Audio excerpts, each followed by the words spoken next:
Hello. Thank you for joining us today for this information session about the Master of Global Affairs. My name is Becca Méndez. I'm the Associate Director of the Master's Program, and this is actually our second information session this year. In our first session, I spoke generally about the MGA and touched on curricular paths and electives, career options, the diverse cohort, and the diverse opportunities at the Keough School of Global Affairs. So if you missed that session, we'll share a link to the recording in a follow-up email. But today we're going to be going deeper into topics which applicants frequently ask about, such as the field experience, dual degrees, details about the application process, and scholarships. We'll leave plenty of time for questions at the end, which will be facilitated by my colleague, Hannah Murphy. So if you have questions as we go, please feel free to send those in through the chat feature.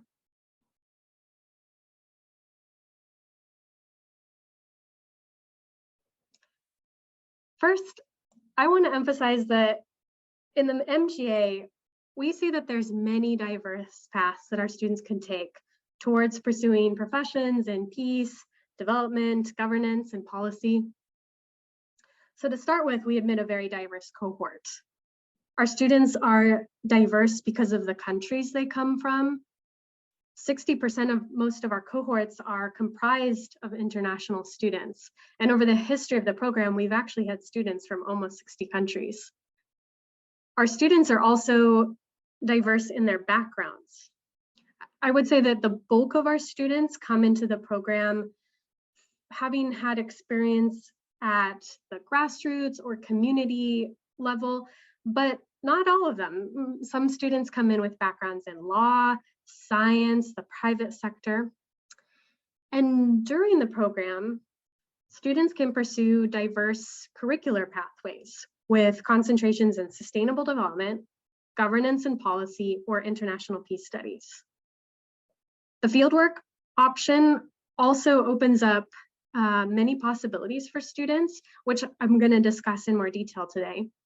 And there's a tremendous array of opportunities to deepen your specialization through elective options and engagement with the work of the Keough institutes and centers. And you can imagine that with a very diverse group of students, they go on to pursue a wide range of careers, sometimes in nonprofits, governments, the multilateral sector, and the private sector. So I've talked a lot about diversity, but I would say a common thread throughout the experience is that students receive direct mentoring and one-on-one support as they prepare for their professions as peace builders, as development professionals, and working in governance and policy. At the Keough School, we value academic engagement that has real-world implications. So one thing that means for the Master of Global Affairs is that the most competitive candidates are those who have several years of practical experience before coming to graduate school, because we think it makes for a richer learning and richer classroom discussions when students have experiences to draw from. And our value of hands-on experience also shows in the emphasis we place on giving MGA students practical experience through the program. We've made a commitment to fully fund the field experience for all students. And in this program, there are two models or two paths by which students can engage in fieldwork. And it's really important to note that the choice of concentration has implications for what this looks like, as you can see on this slide. So sustainable development and governance and policy students participate in a year-long partnership with a global partner organization through the integration lab, or the iLab. And this includes 2 months in the field between academic years. And peace studies students do fieldwork through a 6-month international internship with a peace building organization in the summer and their 3rd semester. So let's talk more specifically about both of those. First, we'll talk about the Integration Lab, or the iLab, for those of you who pursue the Sustainable Development or Governance and Policy concentrations.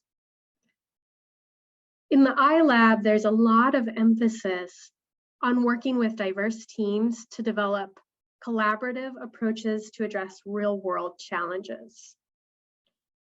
In the first year, students take iLab coursework in semester 1 and 2, and during these semesters, they learn about human-centered design, effective teamwork, developing proposals, and project implementation. And during this process, the first academic year, students are presented with a variety of project options, and they participate in a dynamic process of ranking and selecting their preferred projects. So once student teams are formed, the students begin a year-long partnership with these global organizations, which typically includes 2 months in the field between academic years, in which students do research and projects in the months of June and July. And as an outcome of the iLab, in semester 3, the student teams create a deliverable product for the organization they're working with. This picture is a team of international students doing interviews in the first US-based iLab project, which happened last summer with the National League of Cities. Another example of a really great student project is that one of our, 3 of our students worked with Catholic Relief Services, focusing on programming for displaced persons. The organization, Catholic Relief Services, was attempting to better understand how to effectively support people in reestablishing a sense of home after being displaced. So the students conducted focus groups and interviews in Uganda and Myanmar through virtual collaboration with local community members. They did this virtually due to COVID restrictions at the time, but they gained very practical experience in translating that research into a methodology workbook for the organization. And after graduation, these students have gone on to pursue jobs at Oxfam, Chemonics, and the World Youth Alliance. Next, I want to talk about what the field experience looks like for students who pursue a concentration in international peace studies. The Peace Studies curriculum emphasizes bringing together theory and practice. So during the first year of the program, students will learn foundational peace theories and peace building concepts. During the summer and third semester of the program, most peace studies students work for 6 months alongside an organization that works on peace and justice in Africa, Asia, Latin America, the Middle East, or the United States. And the range of these topics on which they work is very broad. So they may be working on inequalities in economic development, environmental violence, human rights and justice, just to give a few examples. While they're in the internship, the students contribute to the organizations they work with through practical experience like planning conferences, writing reports, conducting research, running workshops. And at the same time, the field experience is an opportunity for the students to reflect on the intersection of the theories and their practice and their own role as peace builders. Lastly, while students are in the field, they conduct independent research with the coaching of a faculty advisor. And this research serves as a basis for their final master's capstone project, which is intended to tie together the threads of the theoretical and the practical. This is a picture of a student from Egypt who did her internship with Mercy Corps in Lebanon. She went on to a position with the International Civil Society Action Network, working with the Innovative Peace Fund, the Better Peace Initiative, and the Women's Alliance for Security Leadership. So a question we get often is how students are matched with their field placement. So the Kroc Institute has a really long history of relationships and alumni throughout the world to help connect students with those internships. And while in the program, students work closely with mentors and advisors to identify an internship that aligns with the region or the topic on which they want to specialize. Another example is a student from Uganda who conducted her internship with Generations for Peace in Washington, D.C. And she was able to interact with NGO and government leaders from the United States and beyond, and was able to share her experience from Uganda at the peace talks in Jordan and at various events in DC. And she's since gone on to work with the International Justice Mission in DC. The field experiences are just one way that students have an opportunity to develop depth of specialization in regions or topics of their choice. And this also happens through elective courses. And I've tried to give a sampling on this slide of just some of the topics on which there are elective offerings around Keough and around the University of Notre Dame. Students also have the opportunity to engage with the work of the Keough Institutes, to meet prominent change makers, and to connect with resources across the Notre Dame campus. For some students, going even deeper into topics of law or business by pursuing a JD or an MBA in tandem with the MGA makes sense for some students, particularly for those who are interested in doing global affairs work that's informed by law or business expertise. So a student could earn both a Master of Global Affairs, which is typically a 2-year degree, and the JD, which is typically a 3-year degree, and they can do that in a total of 4 years. Or a student could pursue the Master of Global Affairs and the MBA, which is also a 2-year program, and do both in a total of 3 years. So to do this, a student would need to apply separately to the MGA and either the business or the law school. And if this is of interest to you, you can submit both applications in the same year. We've also had students who have begun one program or the other and then applied to the other school during their first year. So they start in MGA and apply to the business school or vice versa. So I've spoken so far about the many paths which can bring students to the Keough School and the different options to pursue while you're here. All of these different components of the MGA are intended to sum together towards your formation as a professional and to prepare you to go on to professions as effective change makers. So throughout the 2 years, we provide personalized career support to help you discern your strengths, develop your professional skills, connect with alumni and employers. And this primarily happens through a series of participatory workshops each semester. But students also engage with a wide network of Notre Dame alumni and the Notre Dame Graduate School Career Center.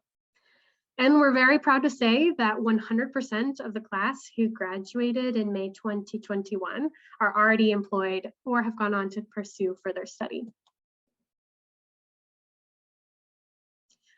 Our application for the next academic year is due December 15th.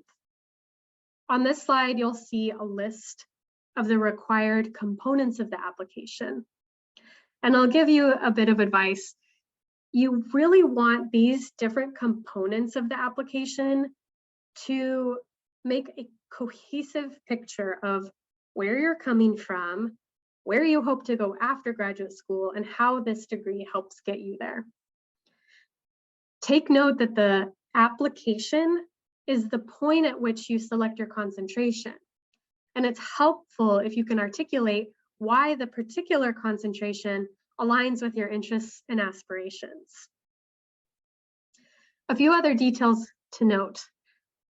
On your letters of recommendation, we recommend at least one letter from a former professor who can speak to your ability to succeed as a student. Second, if your transcripts are from a university outside of the US, it's okay if the grading scale is different than a US grading scale. If your transcripts aren't in English, you'll need to provide an English translation with your application. And last, if English is not your first language, you need to show evidence of proficiency in English. And this is important. If you've already studied at a university whose primary language of instruction is English, and if you studied there for 2 years or more, you don't need an English test. Otherwise, you do need to submit the TOEFL, the IELTS, or a Duolingo exam. So we've received many good questions in our last information session, and I'll take a few moments now to answer some of the common questions that have come in before today. So first, on the experience. I've said that the most competitive candidates have several years of professional experience, and we get a lot of questions about that, like what type of experience and what if I am coming straight out of undergrad? So the really important thing to know is that we review applicants holistically. So if you haven't worked outside of your own country, or if it was unpaid experience, or say you're coming to grad school straight out of undergraduate, or if your experience was in a field that doesn't necessarily directly translate into development or peace building work, tell us about what experience you do have. And tell us what that experience has meant for you. And like I said, we'll look at your profile holistically. As for quantitative requirements, what I want to say is that for students pursuing careers in development work in particular, a strong quantitative foundation is key to being competitive on the job market. So there are a number of required quantitative courses like statistics and economics in both the sustainable development and governance and policy concentrations.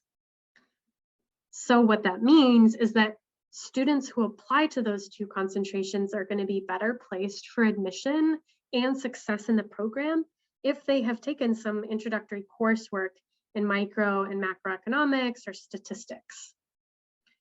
And other things that make application competitive would include pretty obviously a strong academic background.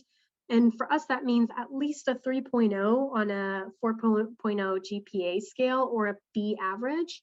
And for those of you who are coming from African universities, that would translate to upper second class honors. We also want to see proficiency in a language besides English.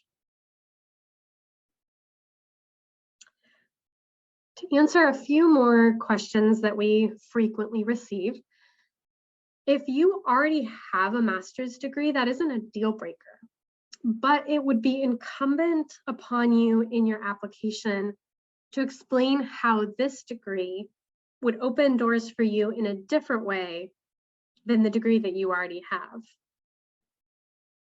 As for your concentration, I've mentioned before that you need to select your concentration at the point of applying.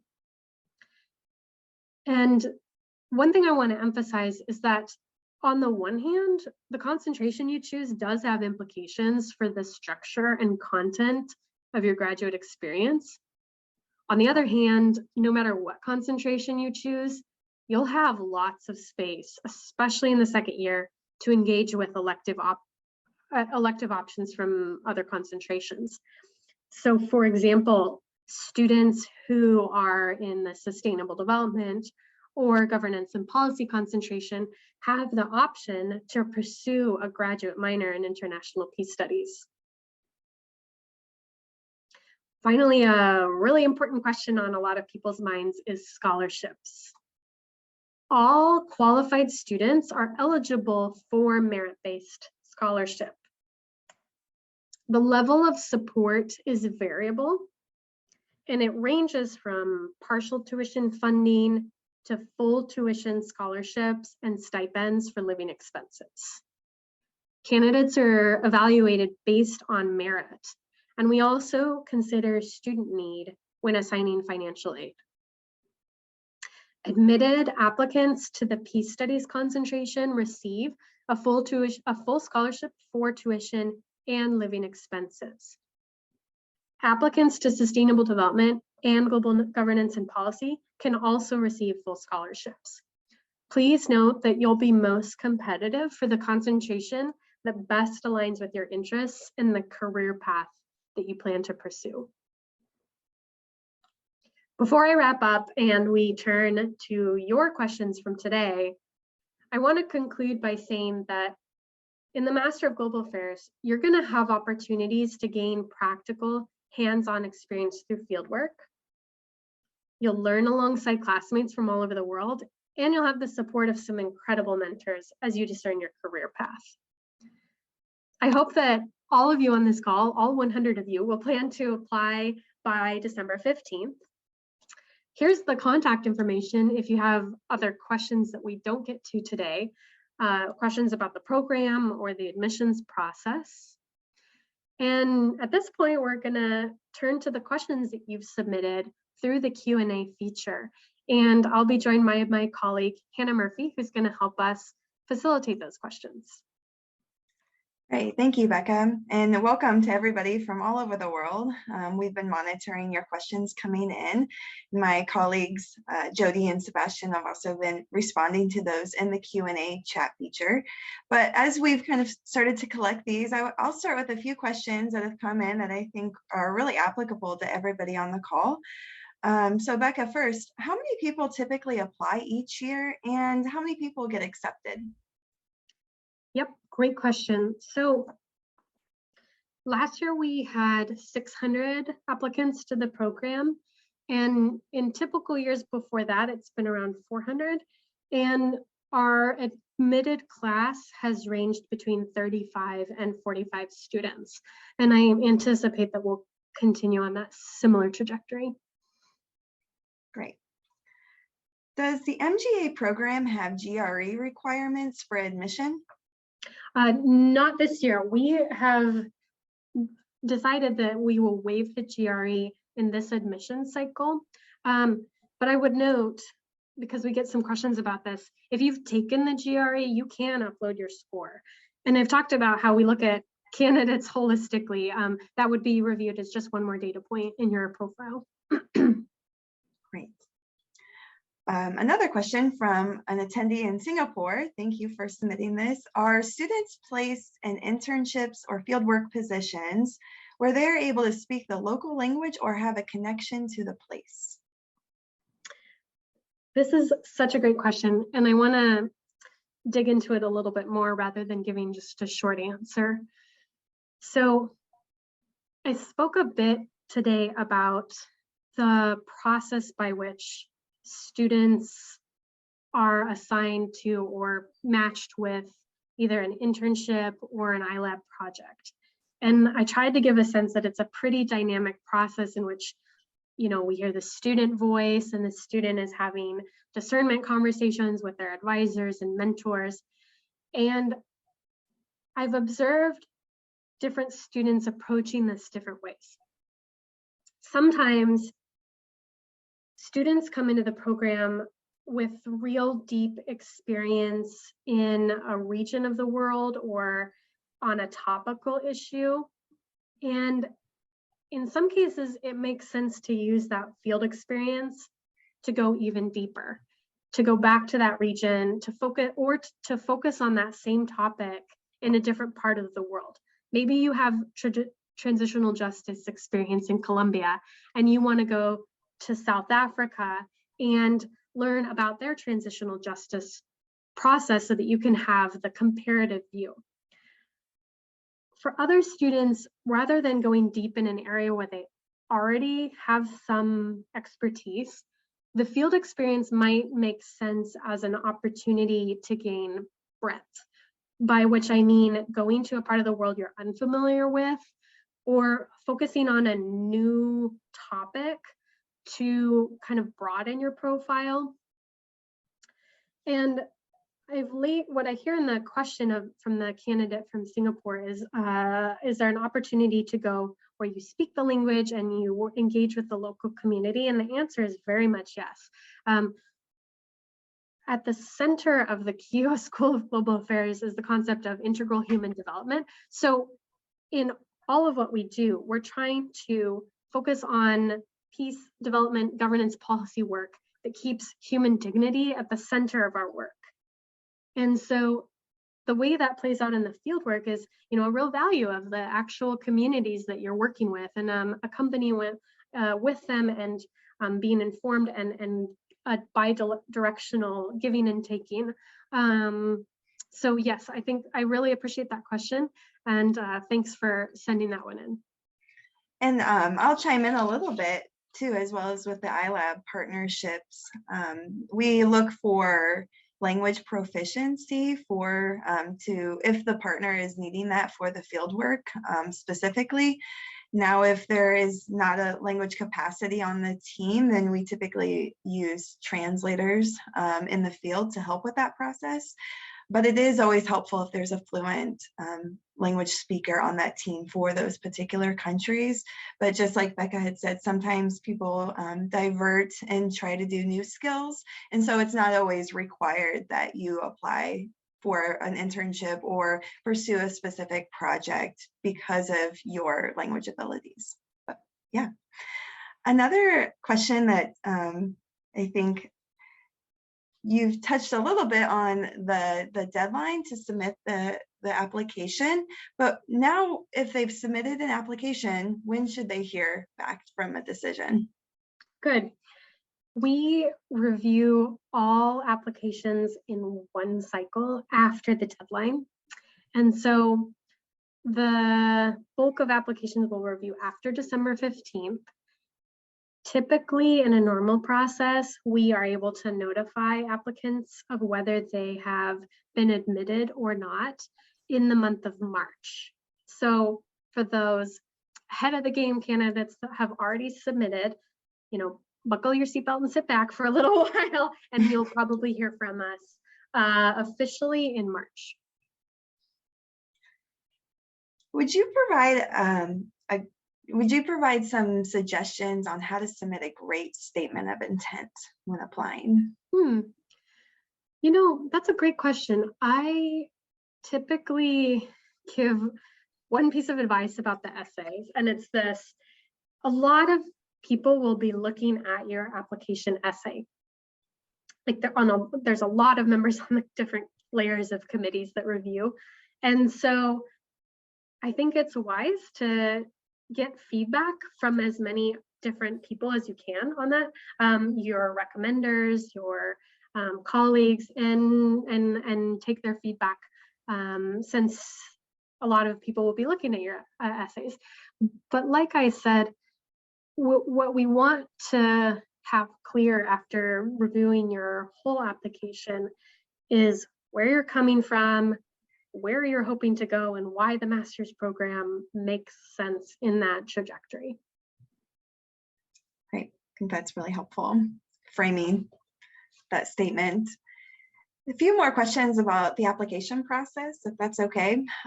For native English speakers, what do you look for in regard to foreign language requirements? And does a proficiency exam need to be completed within a specific time frame? Good questions. And there are a lot of questions about language typically. So I might even go beyond your question just to talk about like the language requirement in our program. So because students in our program are preparing for careers in global affairs, we've found that ability to speak more than one language helps students be competitive on the job market, but it's also important for being able to engage it effectively in this work in the world. So because of that, by the point of graduation, we require students to have proficiency in 2 languages. So for those of whom English isn't their native language, they fulfill that requirement by virtue of doing the master's program in English. And for native English speakers, we would want to see intermediate high proficiency in a second language by the end of the program. And a lot of our candidates fulfill this requirement upon entering. Maybe they have certification from the Peace Corps of second language, or they arrive and they're able to test at the baseline level from the beginning of the program. We do the testing upon arrival. And for some students, they need to go a little bit above and beyond the master's program curriculum to augment with a second language in parallel with their study. And what I want to say about that is that there are a ton of resources at Notre Dame to do this. So not only are there the language departments within arts and letters, but we have a Center for the Study of Language and Cultures, and they have courses in less commonly spoken languages. They have peer tutoring, they have language tables, and the CSLC, the Center for the Study of Language and Cultures, and a number of other departments on campus provide grant funding. So another thing that we see students do while they're here is propose immersive study that they'll kind of tag on either at the beginning or end of their field experience or in one of their breaks. So maybe they've got a background in French, but they're not quite at the intermediate high level, and they'll use that immersive experience to like help push them over the edge in tandem with classes. So I hope that answered your question about the language. So many options. And just like you had said in the presentation, there's a lot of electives and centers and institutes that it can be pursued throughout their time here at Keough. Thanks for clarifying. One question about the application. Do I have to send physical documents for the application, or is it all online? The application itself is all online. And once we admit students, they do need to provide, I think, one physical hard copy, and that is of your transcript. And especially throughout the pandemic, we've gotten lots of questions from students whose universities have closed or they're not in the country where they studied and it's difficult to get a hard copy. Just know that this would be like a hurdle over which you would have to jump after being admitted, and we've been able to work with students in every case. So I don't think that that has to be a deal breaker, but can I add, Hannah, there's a question that we often get that's similar. You're asking about hard copies. One question our applicants often ask is, what if my letter of recommendation or my transcripts come in after the deadline? And so I want to just preemptively answer that question. You all as applicants need to submit the things that are within your control by the deadline, by December 15th. And if the things which are outside of your control trickle in after that for a little while, it's okay. So if your recommenders need an extra week or two to submit your letter, or if you aren't able, if your university isn't able to get your transcripts on time, that's still a possibility. So for you as applicants, the deadline is December 15th, and for your universities and your professors, there's a little bit more grace that we can work with.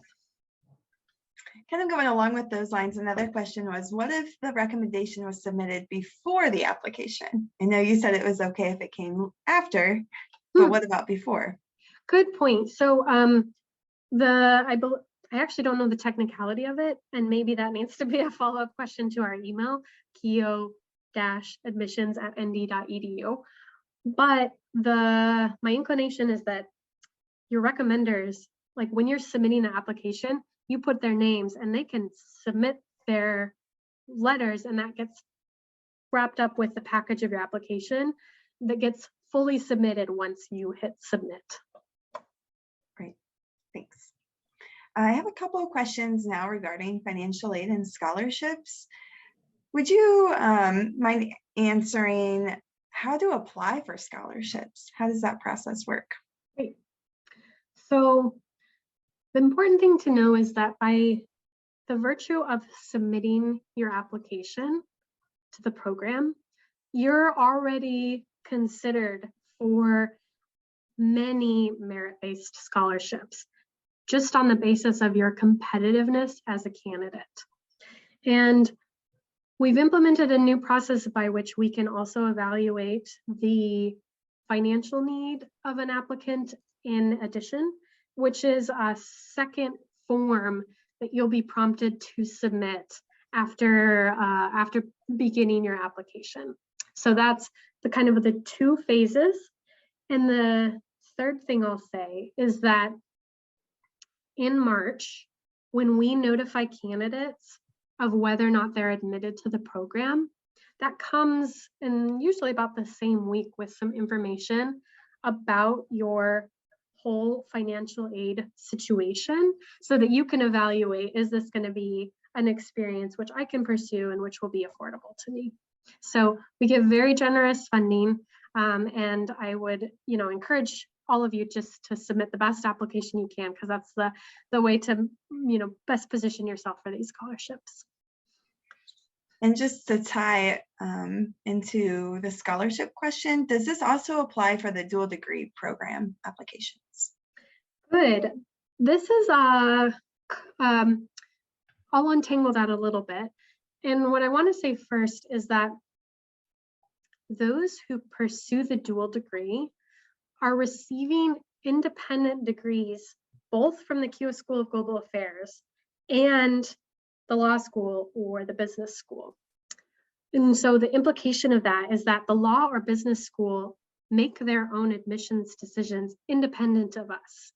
And they will give a financial offer independent of the Keough school. And then essentially what happens is that when you become a dual degree student, half of your time is under the paradigm of your Keough financial aid offer, and half of your time is under the paradigm of the other school. Does that make sense? Yeah. Great. Let's see, we are wrapping up on some of these questions. I believe a few of them that have come in have been either answered by the presentation or are currently being answered by my colleagues on the Q&A chat. So let me just ask the final question if that works for you. Wonderful. Okay. Let's see. How is this program unique from other similar programs? And what is unique about this master's program compared to other global affairs programs? Thanks for the softball question. I like that one. Okay. I get this question a lot from applicants, particularly those who might be considering schools on the East Coast or, the typical policy centers. And I think as an applicant, it's important for you to be thinking about what type of career you want to be going on to and what type of experience you want to have in graduate school. And I can share, as I've tried to throughout this presentation, a little bit about what you'd be getting if you came to Keough. And I'll highlight just a few things. The character of our program is very internationally diverse. And hands down, students always say that the most impactful part of their experience is the relationships that they build with their colleagues from all over the world. And so, for example, they might be studying economic policy in Botswana, and that discussion is so much more rich because they're in conversation with people from Botswana or that part of the world who have a real deep personal experience and professional experience with that. The second aspect, as I've pointed out a lot today, is our emphasis on real practical experience and the infrastructure we provide to make that happen. And I think this is pretty unique among graduate programs that we fully fund the field experience for all students. So we make sure that as a part of the program, you're getting out and getting your feet wet and getting real practical experience, which in addition to being able to show a master's program on your degree, you can speak to writing a grant, working with a team, having created a report or a policy brief for an organization, which I think is the practical experience that you can speak about in your future career path. And lastly, I would say at the University of Notre Dame, and particularly at the Keough School, we take a normative approach. And by that, I mean the centering of human dignity at the work that we do. And there's a lot of thought and intention put around integrating that into your coursework, into your field work, with a real intention of preparing all of us and all of us working on doing this work of peace building, development, governance, policy, with the dignity of humans at the center of it. So those are the things that I would highlight. Hannah, thanks so much for facilitating the questions and giving your own insights. And just to wrap us up, I'm going to share one last time our information about how you can contact us. If there have been questions that we weren't able to answer in this call, please send us an email at that address that's listed on the slide, keough-admissions@nd.edu. And we really look forward to seeing your application materials and being in correspondence with you. All righty, we're going to wrap up now. Thank you so much, everyone.